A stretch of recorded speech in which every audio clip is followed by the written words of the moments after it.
Généralement, ceux qui commettent les viols et violences sexuelles sont les hommes armés. Dans les sites de Chabine, il y a beaucoup de femmes qui vivent seules.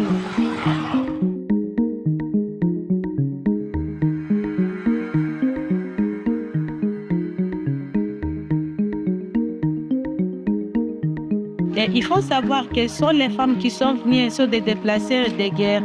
Il y a ceux qui vivent seuls puisqu'ils sont veuves. Il y a aussi qui vivent seuls puisque leurs maris ont enrôlé les groupes ou les forces armées. Il y a d'autres femmes qui vivent seules puisque quand il y a eu la guerre, chacun est parti dans son coin, le mari à part et la maman à part.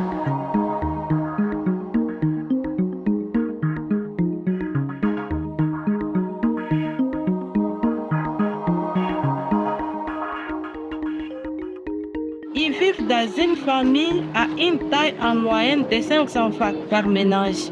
Il n'y a pas aussi des écoles et des activités génératrices de revenus dans les camps.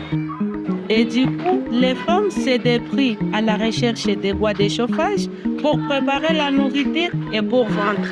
Certaines violences sexuelles et viols s'observent surtout dans les champs, au niveau de la forêt, et il y a d'autres qui se font voir même dans les sites.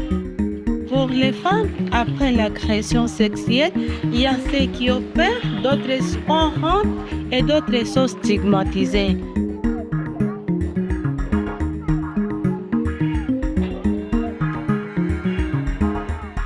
MC donne des prises en charge ci-après survivants des violences sexuelles, notamment la prévention des VIH, les IST et la prévention de la grossesse indésirable, mais aussi donne aussi les vaccins contre le tétanos et l'hépatite B, mais aussi la prise en charge psychologique.